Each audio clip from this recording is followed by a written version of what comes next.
Imagine for a moment a people who have survived the collapse of empires, the silence of millennia, the oblivion of an entire civilization, hidden in the mountains of northeastern India, where roads end and the modern world refuses to enter. Some 9,000 souls have preserved something that history said had disappeared forever. We are not talking about legends. We are talking about living memory. An invisible thread that links these families to ancient Samaria, to the Promised Land, to the scrolls that were lost in the flames, and to the prayers chanted in ancient Hebrew, generation after generation. They call themselves Bnei Menashe, the sons of Manasseh. For 2,700 years, their voices whispered stories that sounded like fairy tales. The Exodus across the desert, Solomon's temple rising against the sky, sacred covenants that no exile could erase. As nations rose and fell, they lit candles every Friday at sunset, singing of a God who promised to bring them back. For centuries, scholars and skeptics scoffed at this heritage. Just Southeast Asian tribal people, local superstitions. But there was something no one could explain. How could peasants without books recite stories of Abraham and Jacob in details that even the rabbis had forgotten? How did these families know Levitical laws, festivals, and songs that traced their origins to the heart of ancient Israel? Then, in a moment that changed everything, Israel listened. Rabbinical authorities, scholars, and geneticists traveled to the jungles, observed, investigated, compared. The conclusion resounded like a trumpet. They were indeed descendants of the tribe of Manasseh, a living piece of the Bible, emerging from the mists of time. It was as if God had preserved these people untouched until the right time, the exact point on the prophetic clock of history. What you are about to discover is not just the story of a return, it is proof that ancient promises are waking from a 1,000-year slumber, and that the prophecies that many have called myths are now burning like fire before our eyes. For countless generations, the Bnei Menashe lived in the mountains of Manipur and Mizoram like a flame hidden in the darkness. When the first Christian missionaries arrived in the region in the 20th century, something extraordinary happened. They did not find a pagan people ready to embrace a new faith. Instead, they found communities that already recognized the stories of Scripture, not as distant legends, but as familiar memories. The missionaries were astonished to find that these peasants already celebrated festivals that coincided exactly with the biblical calendar, that they observed the Sabbath with fierce discipline, that they circumcised their sons on the 8th day, that they recited prayers in Hebrew as if it were the language of their hearts. Every Friday night, as the sun sank behind the hills, men and women lit candles and sang songs that echoed memories of Jerusalem. They spoke of a golden temple, of a God who walked among them, of an exile that never ended. When questioned, they pointed to the horizon and said, "One day we will return." These were not parables, they were certainties engraved in their souls. And then, over the decades, modern science began to confirm what their faith already knew. Genetic studies revealed signs consistent with Middle Eastern origins. Linguistic analyses identified ancient Hebrew words embedded in the songs, words found nowhere else in Southeast Asia. And by examining their oral traditions, historians realized that the migration route the elders described was plausible, following ancient trade corridors that crossed Persia, Afghanistan, Tibet, and eventually ended in India. It was at this moment that the impossible became irrefutable. The chief rabbi of Israel, after decades of study, pronounced the verdict that tore the veil of time. The Bnei Menashe were indeed sons of the Lost Tribe. A revelation that not only rewrote history, it also set the prophetic world ablaze. For if God could preserve a tribe for nearly 3 millennia, what other forgotten promises might be about to be fulfilled? What other prophecies resting in the pages of Scripture were on the verge of arising? It was as if a trumpet had sounded over the nations, summoning sleeping hearts to awaken, and for the Bnei Menashe, the ancestral dream of return began to take shape. Beginning in 2005, small groups began to leave their remote villages and embark on a journey their ancestors had whispered about on moonless nights, the journey back to Zion. But even as their feet trod the soil of Israel, there was a sense of something greater, a certainty that their return was not just geopolitical, but profoundly spiritual. It was as if each step echoed millennia of hope, as if every tear shed on the roads of exile had finally found an answer. And yet, the most extraordinary thing was yet to come. For when violence overtook them in the mountains in 2023, what seemed like an irreversible tragedy would become the final proof that God never forgets. May 2023. The world was too busy with its own noises to notice what was happening in the far northeast of India. But there, in the darkness of a night that seemed endless, entire villages were consumed by flames. Tribal violence erupted like a storm, and the Bnei Menashe became the targets of a wrath they did not provoke. Their synagogues, which had withstood 2,700 years of exile, were reduced to ashes in a matter of hours. Torah scrolls, hand-copied for generations, disappeared in the fire as if an entire heritage had been swallowed up by nothingness. There were children who cried, clinging to their parents, not understanding why they were suddenly enemies. There were elders who knelt before the flames, unable to take their eyes off the sacred letters that burned like embers. This was the darkest vision in their history, the possibility that the last link with their past would be destroyed. As crowds ran along the dirt roads, carrying what little they could save, it seemed that the ancient promise was about to be lost, that the exile would end not with return, but with definitive oblivion. But it was then that the silence of the heavens broke. When the news reached Israel, the response was not one of distant compassion, it was one of immediate action. Within weeks, planes carrying supplies and rescue teams crossed continents. Israeli authorities and Jewish organizations activated emergency protocols, as they had in the days of the operations that rescued the Beta Israel from Ethiopia. It was as if the same invisible hand that had preserved this tribe for centuries was now moving to snatch them from the fire before it was too late. Each evacuation felt like a scene from an ancient biblical account. Families being herded onto trains along clandestine routes, children sleeping in the arms of soldiers, old men who had never left their villages boarding planes bound for a land they knew only through song. For many, this was the end of their exile. For others, it was a new beginning that defied logic and proved that God's promises have no expiration date. Because if he could move heaven and earth and governments for a handful of forgotten families, what other unseen force is at work on the world stage right now? The most shocking thing was to realize that this was not an isolated story. While the Bnei Menashe were crossing continents, Jews in Ethiopia were also being evacuated from conflict zones. Communities in Nigeria were facing brutal persecution. Families in China were being silently pressured to abandon their roots. It was as if all the scattered tribes were simultaneously receiving the same call, "Come home before the door closes."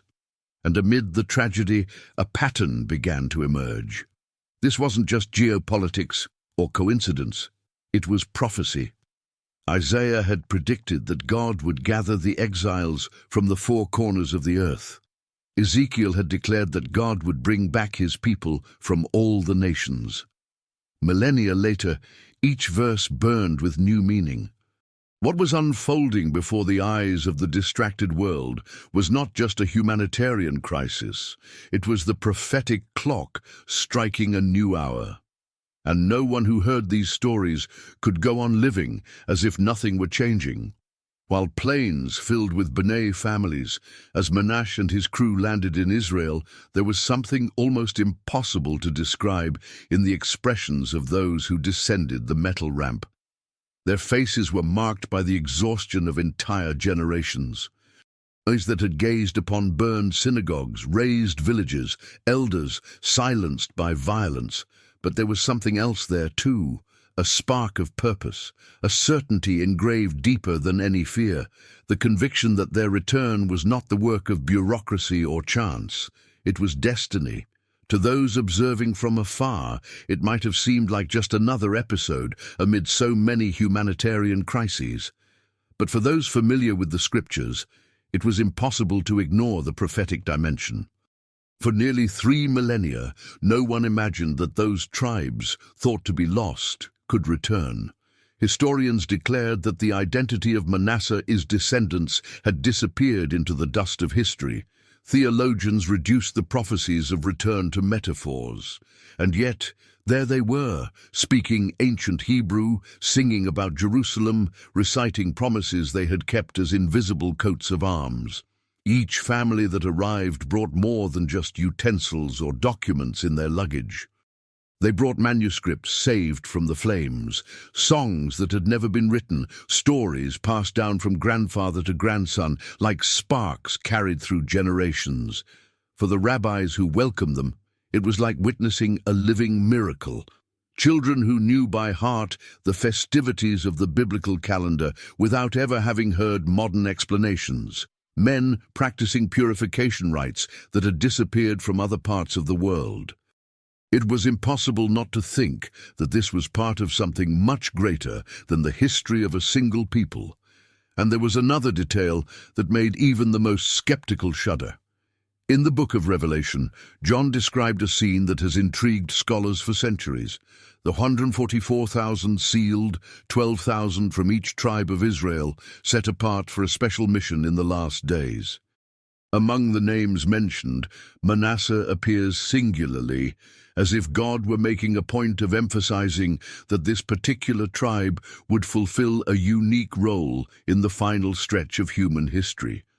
Many had dismissed this as allegory, but the literal return of Manasseh's descendants seemed to scream that prophecy was not dead, that the prophetic clock had not stopped, that perhaps we were closer to the end than we dared admit. Similar signs were beginning to emerge around the world. In remote villages in Ethiopia, Beta Israel Jews were also telling of their dreams of returning. In Nigeria, entire communities were awakening to an Israeli identity they had kept hidden out of fear. In China, descendants of the Kaifeng Jews were fighting to preserve their traditions before the pressure of the regime forced them to disappear. It was as if God had spoken out loud and said, "The time has come." Nay, and if he had been faithful to a forgotten tribe for 2,700 years, what did that say about his promises to all humanity? The return of the Bnei Menashe was not just the rescue of a people. He was the harbinger of something that was about to happen on a global scale, something that no one, not governments, not religious leaders, could prevent. While the world's headlines were lost in wars, scandals and distractions, the Bnei Menashe gathered their fragments of history and planted roots in Israel. Each arrival seemed to carry the weight of all the generations that had never given up on dreaming. Upon disembarking, entire families knelt on the warm ground, touching the earth as if waking from a 2,700-year-old nightmare. For every child who ran in fascination through the streets of Jerusalem, there was an elder who wept silently, whispering ancient words of gratitude in Hebrew. It was a return that logic could not explain. Behind the immigration processes, documents and interviews, something invisible was at work, a promise that neither oblivion nor persecution nor time could break. The rabbis who accompanied the process called it tikkun, the reparation, as if the cycle of exile had finally found its redemption. But for those who watched, an unanswered question remained. Why now? Why, after so many centuries, had the flame been rekindled so suddenly and intensely? Scholars who looked at demographic data and migration reports saw numbers, but those who looked with spiritual eyes saw the fulfillment of prophecy. Isaiah had promised that God would raise a standard among the nations, calling back the exiled people of Israel. Ezekiel declared that he would gather his people from the four corners of the earth. Every plane that landed was like an echo of these prophecies that many called symbolic, but that were now unfolding with literal precision. What happened in 1948, with the rebirth of the State of Israel, was only the first act. What we were seeing now was the next scene in a story that has not yet ended. While Bnei communities Menashe found refuge, news emerged from other continents. In Mexico, families rediscovered Jewish roots hidden by generations of fear and persecution. In South America, descendants of crypto-Jews were once again celebrating biblical festivals. In Nigeria, communities that claimed to be heirs to ancient Israelite tribes faced violence for refusing to abandon their traditions. What united all these stories was a single impulse, like a breath of wind that swept across entire continents, the remembrance of who they were. For many, it was just coincidence. For others, it was proof that the prophetic clock was ticking inexorably. Because when you read the words of Revelation about the tribes that would rise again, about the 144,000 who would be sealed with God's name on their foreheads, and then watch families who had lived for centuries in isolation return to the same territory, the same faith, the same identity, something ignites in your heart. A certainty that is hard to ignore. We are much closer to the end than we imagine. And this certainty carried another weight. Because if God was faithful with every promise made to Israel, even after millennia of dispersion, how could we doubt his faithfulness with his promises to us? The return of the Bnei Menashe was not just about them. It was a message that echoed louder than any political speech. Nothing that God promises is lost with time. And no distance, no human power, no tragedy can silence what he has decided to fulfill. As the last Bnei families, as Menashe landed in Israel, the cameras captured images that seemed straight out of a living prophecy. Wide-eyed children touching the ancient stones of Jerusalem, elders kissing Torah, scrolls saved from the fire, women covering their faces as they felt they had finally arrived where they belonged. But to those who watched closely, there was something even more profound going on in their silent return. It was as if their every step was a proclamation to the world. The time is near. In every restored synagogue, in every song sung at sunset, in every candle lit at the beginning of the Sabbath, a message stood like a beacon. The story that began with Abraham, Isaac, and Jacob was not over. The covenant made with Manasseh was not broken. Neither distance nor centuries of silence nor wars or bonfires could bury the promise. And now, before the eyes of an unbelieving generation, the last page of that exile was being written. The elders told how, in their villages from childhood, they had learned about Jerusalem as if it were a place they could reach on foot. For them, the capital of Israel was never a myth, it was always a memory. When they sang about Solomon's temple, they did so with details that not even modern scholars could explain. When they recited Hebrew prayers, they used words that had disappeared from other dialects. And now, in the last chapter of the diaspora, all of this was transformed into living testimony. But the history of the Bnei Menashe was not just about them. As this tribe emerged from oblivion, similar signs were appearing everywhere. In the deserts of Ethiopia, Beta Israel communities still dreamed of a definitive return.